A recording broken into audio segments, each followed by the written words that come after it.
Bismillahirrahmanirrahim. Assalamualaikum warahmatullahi wabarakatuh. Salam sejahtera, salam Malaysia Madani. Alhamdulillah, alhamdulillah rabbil alamin. Wassalatu wassalamu ala asyrafil anbiya wal mursalin wa ala alihi wasahbihi ajmain. Terima kasih kepada pengurusi majlis, sahabat-sahabat pimpinan, saudara Rafizi selaku timbalan Presiden merangkap Menteri Ekonomi, Datuk Ismail, Datuk Hashim, saudari Nicole pun ada di sini, rakan-rakan, hadirin hadirat sekalian. Penamaan lebih daripada 2 minggu daripada sekarang. Jadi dalam perjalanan tadi sebenarnya saya tengok juga chat info terkini. Saya tengok saudara Fizi sebenarnya tengah live dekat program Meletup. Tapi sedar-sedar dia duduk sebelah saya, dah sampai dah. Jadi sebenarnya dalam keadaan kita untuk membuat persiapan masuk pilihan raya negeri, kalau kita tengok, kalau dari segi sentimen itu, macam yang disebut oleh rakan-rakan sebentar tadi, banyak ditiupkan api kebencian, api sentimen di media sosial dan sebagainya. Cuma pada masa yang sama, bagi peringkat Pakatan Harapan, bagi peringkat Kerajaan Perpaduan, dalam tempoh 7 bulan ini, tumpuan kita lebih kepada untuk menguruskan negara. Dalam keadaan mereka serang tiap-tiap hari sebelum ini, kita bersabar, kita tumpu juga macam mana perbaiki keadaan. Saudara Fizi akan cerita kupas panjang soal ekonomi, akan disusuli oleh MB sebelum itu untuk hal negeri. Cuma sedikit bila sebut soal ekonomi, ada beberapa teman yang menghantar mengingatkan saya bagaimana tempoh yang dulu bila ada masalah soal harga barang dan sebagainya, Ketua Wanita sebut tadi, apa yang Perikatan Nasional buat. Zaman itu, tahun lepas, kalau teman-teman masih ingat, dia ada tubuhkan satu pasukan khas yang disebut pasukan khas jihad menangani inflasi. Kalau kita tengok tempoh tersebut, apa yang mereka buat? Pencapaiannya seminggu meeting 2 kali. Tetapi kalau tengok dari sebenar, harga barang itu tak turun-turun. Cuma bila dalam keadaan saya diberi peluang untuk bersama-sama dalam sebagai anggota pentadbiran menjadi timbalan menteri di KPKT, Kementerian Pembangunan Kerajaan Tempatan.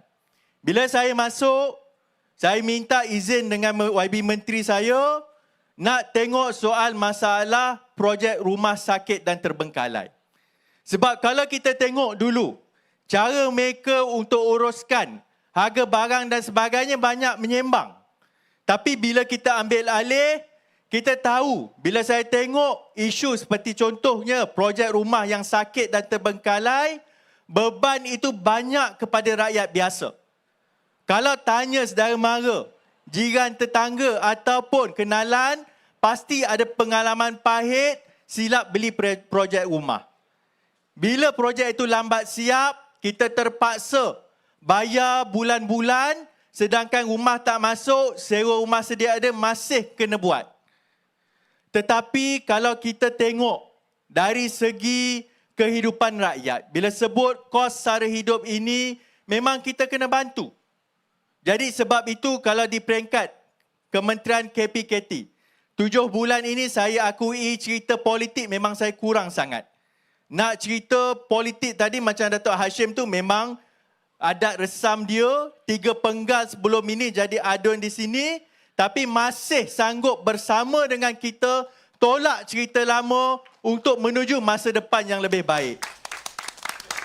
Jadi berbalik dalam contoh isu projek sakit dan terbengkalai, bila saya tengok teman-teman dari segi macam mana kita nak bantu, antara langkah yang kita ambil sebagai contoh, kita minta bantuan daripada kerajaan-kerajaan negeri.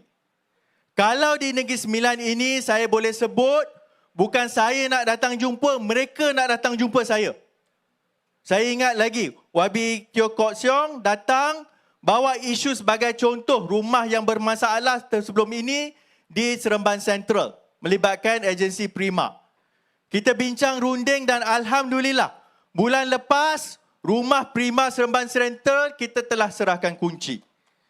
Tapi di Negeri Sembilan ni lagi masih ada 2 projek Prima yang masih sakit, iaitu di Rantau dan Port Dickson. Jadi sebab itu dalam keadaan teman-teman mungkin terpaksa masuk menghadapi pilihan raya negeri. Bagi saya, kalaulah saya mempunyai peluang untuk memujuk saudara-saudari masuk pilihan raya kali ini, pilihlah kerajaan yang mampu membela rakyat. Pilihlah kerajaan yang sebenarnya boleh berbincang dengan kerajaan perpaduan di peringkat nasional supaya masalah legasi yang mungkin selama ini ada kesan kepada rakyat, kita cuba bantu. Hari Isnin semalam, saya telah membuat pengumuman secara bulanan mengenai status projek yang bermasalah tadi, dan sehingga bulan 5, dalam tempoh 6 bulan di bawah kerajaan perpaduan, kita telah berjaya selamatkan 149 projek perumahan bernilai 15.2 bilion yang kita pulihkan. Dan dalam tempoh bulan 5 ini juga kita berjaya lancarkan balik 31 projek perumahan, 28 daripadanya dapat CCC, nilainya 1.6 bilion ringgit. Sebenarnya kalau nak cerita dari segi dana yang ada, dana kerajaan ini dana rakyat. Tiap-tiap tahun kita bayar cukai, kerajaan ada duit. Tetapi yang lebih penting sekarang ini bagaimana kita membelanjakan wang tersebut untuk membantu rakyat kebanyakan.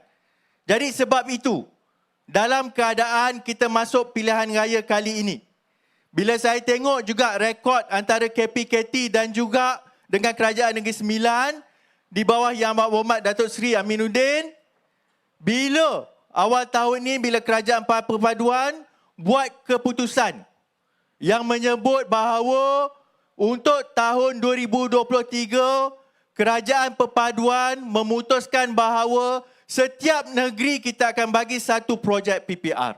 Yang ini terima kasih kepada Kementerian Ekonomi yang luluskan. Tapi yang saya nak sebut juga, selama ini yang masalah bila kita nak buat projek perumahan, sebagai contohnya PPR, bila kita bawa kepada kerajaan negeri, ada negeri yang sebenarnya tanah yang dia ada dijual pula kepada kerajaan persekutuan. Bila jual, sebahagian besarnya kos untuk kita bina rumah, habis nak beli tanah daripada kerajaan.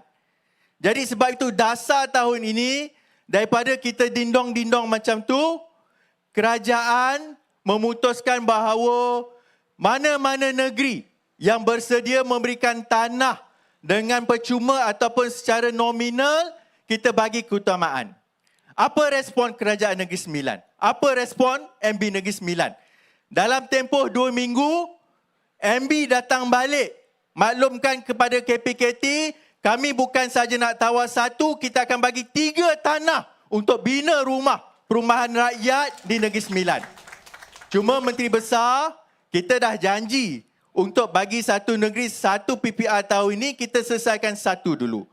Tetapi saya percaya, kalau beginilah kepimpinan yang kita ada, kalau beginilah cara rakan-rakan di Negeri Sembilan menguruskan kerajaan negeri, saya percaya manfaatnya akan diterima oleh penduduk tempatan. Jadi sebab itu, bagi untuk memasuki pilihan raya kali ini, kalau nak cerita dari segi peperangan di luar sana, mereka akan terus mainkan sentimen. Di saat-saat 4 minggu, tak sampai 5 minggu lagi ini, pelbagai lagi tomahan dan isu akan dikeluarkan. Cuma, yang saya nak ingatkan teman-teman di sini, alhamdulillah, sebenarnya untuk pertempuran politik, kita dah selesai separuh daripada masalah selama ini. Sekarang, kita dah ada sebagai contoh, kerajaan persekutuan sepatutnya boleh kekal satu penggal. Sekarang, isu pertembungan politik selama ini musuh tradisi dah jadi sahabat karib. Contoh, antara 2 ni lah, Ismail dengan Hashim ni dah jadi best friend. Dulu seteru, tapi sekarang dah jadi kawan. Cuma yang nak sebut, kalaulah saya sebagai orang Johor, ada satu perkara yang saya seronok sangat dengan kerajaan perpaduan ni. Kalau pergi-pergi mana, tengok orang PH duduk sebelah orang barisan, dah macam negeri Johor. Color dia sebiji, merah biru itu dah macam orang Johor punya color dah. Jadi bagi tepukanlah kepada barisan dan juga pakatan semangat bangsaku Johor.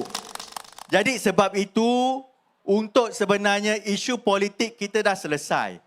Nak masuk pilihan raya kali ini, tolaklah segala sentimen dan juga masalah politik. Tengok macam mana kita nak uruskan ekonomi, nak uruskan negara, nak uruskan negeri. Sebab itu, kalau benarlah, kalau mereka hendak memimpin negeri ini, apa sebenarnya tawarannya? Tak ada.